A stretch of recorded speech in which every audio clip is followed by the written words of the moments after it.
Okay, what I'm doing right now is I'm drawing a bath, and I'm going to put some ice in there and take an ice bath. I was listening to Tim Ferriss podcasts recently, and I listened to one by Charles Poliquin, and somebody asked him what are the 4 best ways to increase your testosterone, and one of the 4 he mentioned was taking ice baths. And then I listened to the interview with Wim Hof, which was quite interesting. And I had heard of ice baths. Some of you might know John Durant, who wrote a book on paleo eating and paleo lifestyles, and he used to go and do Turkish baths and also do polar bear swims in the wintertime. So I don't know where he got the idea of doing polar bear swims, but maybe from the same source as Charles Poliquin. Anyway, according to Tim Ferriss, he buys like huge 10-pound bags of ice or something and actually takes an ice bath. I can't do that. So what I've done is I've bought 3 2-pound bags of ice, and my goal is just to make the bath colder than the Sento. So if I go to the Sento here in Japan, I can sit in the cold bath easily for a long time. I've done it 30-40 minutes. I could probably stay longer. It doesn't bother me at all. It's very comfortable actually. So my goal is just to make this water colder, and 3 bags of ice costs a little bit more than going to a Sento. So if this is actually colder, that's good. Then there's another question: is the Sento or this bath cold enough to make any kind of stimulation, right? So in order to stimulate something, you've got to get the bath cold enough. That I have no idea. So I'm just going to try it.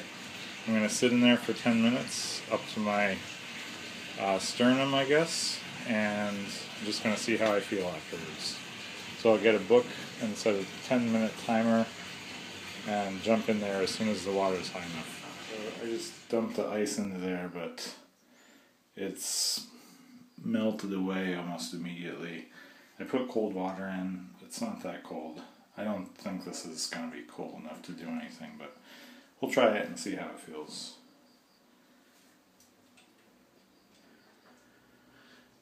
Okay, so I just got in and it's cold. The ice is almost gone. It's cold, but it's not really colder than the Sento. Cold bath with the Sento, so I guess this is the only advantage of doing this is that you're in your apartment instead of having to go to the Sento and then come back. But I can't really say this is an ice bath. It's not really that very cold. It's actually it's quite comfortable. It's kind of soothing. Anyway, I'm going to read for a few minutes. I got my Alex Kerr. I'm rereading this. Haven't read it in a while. So Alex Kerr lives in Kameoka, not too far away from me. So yeah, it's in. I read it like 20 years ago or something. So it's an interesting time for me to reread it in Japan.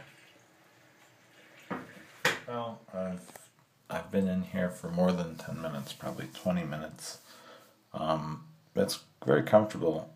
I don't feel anything. I don't know what I was expecting to feel. But it definitely is nothing like getting chilled. I've been camping before in very cold and wet weather where I've gotten pretty deeply chilled, and this feeling is nothing like that. It's just comfortable, like I've gone to the Sento. So, unfortunately, this buying a few 2-pound bags of ice and dumping them into your bathtub is not a good solution for taking an ice bath. I think.